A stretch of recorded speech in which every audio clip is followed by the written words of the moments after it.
Today, throughout the world, over 50,000 volunteers are cleaning up debris that floats in from upland cities into the wetlands and beaches across California, the United States, and throughout the world to clean up that debris so it doesn't go out into the ocean, pollute our environment, and harm the wildlife. Right here on board Naval Weapons Station Seal Beach is the Seal Beach Wildlife Refuge, and over 150 volunteers are currently actively picking up debris across the marsh, which pollutes the wildlife refuge and harms our national wildlife. Welcome to Coastal Cleanup for 2024. We're here with Captain Jessica O'Brien, the CEO of Naval Weapons Station Seal Beach, for one of many events going on throughout California for the Coastal Cleanup event of 2024.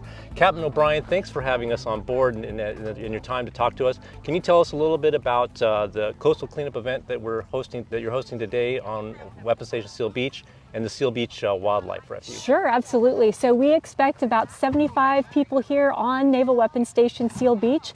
Volunteers, some of my sailors, their Navy civilians and their families as well, who are going to be cleaning up on 5 different sites today. Some within our fence line here and some outside, that's still on outside of our fence line on Navy property. We are the only installation in the entire Department of Defense that actually has a U.S. Fish and Wildlife National Wildlife Refuge within our installation on Navy property. Just for the general public, other than events like today, can the general public come on base at any given time just to come and see the wildlife refuge, or how does that work? Sure, yeah, absolutely. So we've reinstituted a great program with our volunteers, the Friends of the Wildlife Refuge, where the last Saturday of every month we offer tours of the refuge, and all you have to do is just go to the website, U.S. Fish and Wildlife Service website, or the Friends of the Wildlife Refuge, where it has all the information. That you do have to pre-register for that event, but it's a couple hours long. I've done it myself with some of my friends and family, and it is a great morning spent learning about the refuge, and again, what a unique environment we have here. So we're here again with Jill Terp from the U.S. Fish and Wildlife Services. Jill is the acting refuge manager for the Seal Beach Wildlife Refuge here at the Naval Weapons Station, and she works actively with the base and the volunteers of the Friends of Seal Beach to make sure that we maintain this great natural resource in the best condition as possible. Can you tell us a little bit about the relationships between the U.S. Fish and Wildlife Service and the Department of the Navy, and in particular with Naval Weapons Seal Beach? How does that work? Well, again, we've had this 50-year partnership. We have a conservation agreement with managing this refuge. The wildlife conservation is important not just to the Fish and Wildlife Service, but to the Navy too. They take their conservation and environmental mission really seriously, and they do really wonderful things here and at a lot of other stations across the DoD to care for the natural resources there. The Department of Defense has a lot of responsibilities around that conservation. You know, we've built out many places, and lots of animals and plants have lost their habitats, and those military bases like this, like Camp Pendleton or Fallbrook Naval Weapons Station, those are places that are providing continued habitat for a lot of species, and so we really value that relationship. It's important to the Department of the Interior, which the Fish and Wildlife Service is part of. That's a very important relationship between the Navy, Department of Defense, and the Fish and Wildlife Service.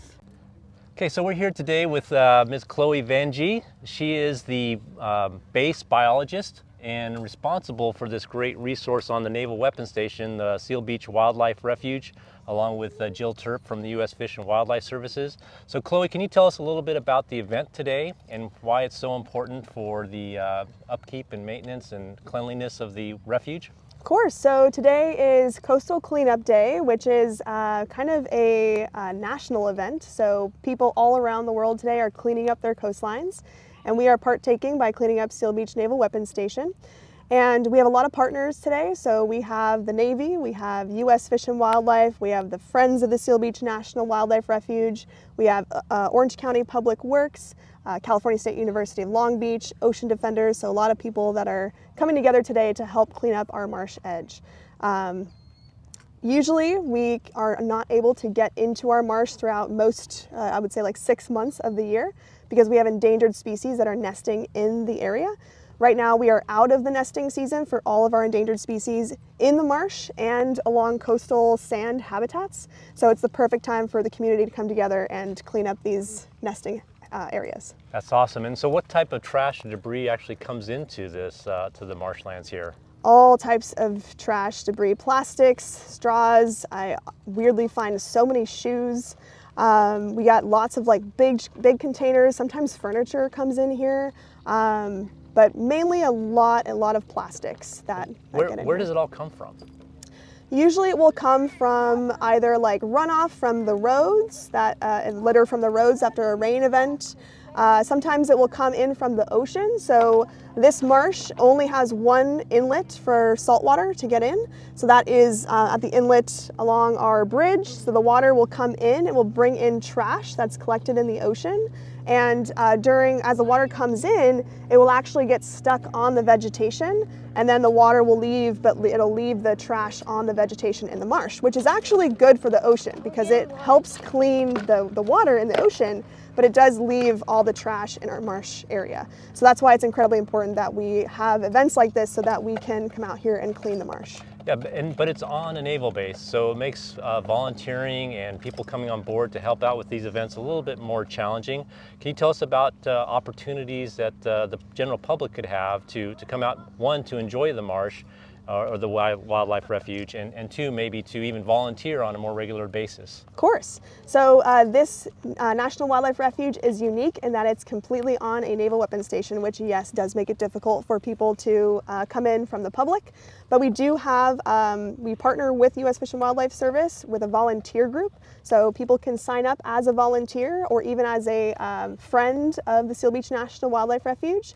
And then you can come on and help with outreach events, help with trash cleanups, help with restoration events, conservation, anything you can think of to support the Seal Beach National Wildlife Refuge. And how can people find out about these opportunities? Where should they go? Who should they talk to?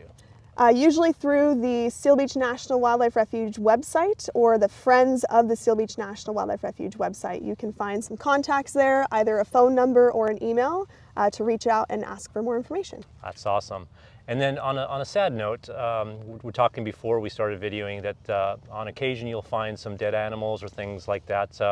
How important is maintaining the cleanliness and keeping the debris out of this wildlife refuge to the health and welfare of the animals? Incredibly important. So we have a lot of bird species that like to use this habitat. So this is part of what's called the Pacific Flyway, which is a migratory pathway for a lot of migratory birds that come from the north during the winter season to a warmer habitat. Some of them stay here for the winter season since it's warmer here in the winter, or they'll stop in on their way down south. However, birds actually are very attracted to bright colors for food sources, and so it usually indicates like a highly nutritious food source. And so a lot of microplastics and small plastics end up being bright colors that the fish or that the birds are attracted to, and so they'll actually eat the plastics thinking it's a highly nutritious food source. So it's really important that we try to get those sources out of our marsh. In addition, we also have the threatened green sea turtle that uses our habitat quite frequently from usually between like April to, we'll say, November. And they like to eat jellyfish, and we have a lot of plastics that will float in the water that look like jellyfish, so it's really important that we also try to remove those as frequently as possible. That's great. So just to recap, this is probably one of the biggest cleanup events we've had here on Naval Weapons Station Seal Beach and the Seal Beach Wildlife Refuge in quite a while. Do you plan on having any more events like this, or even maybe smaller events in the future, and how can people find out about that? Yeah, so this is actually the start of a larger project that we're calling Habitat Enhancement for Endangered Birds.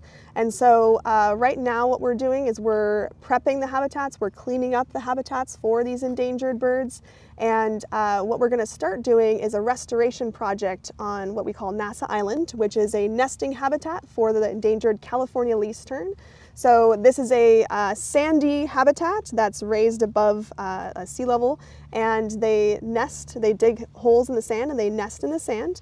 However, there's a lot of non-native plants that are growing there. There's trash around that habitat. And so we're going to be working from now until March of 2025 to restore their habitat before they start nesting there in April 2025. Great.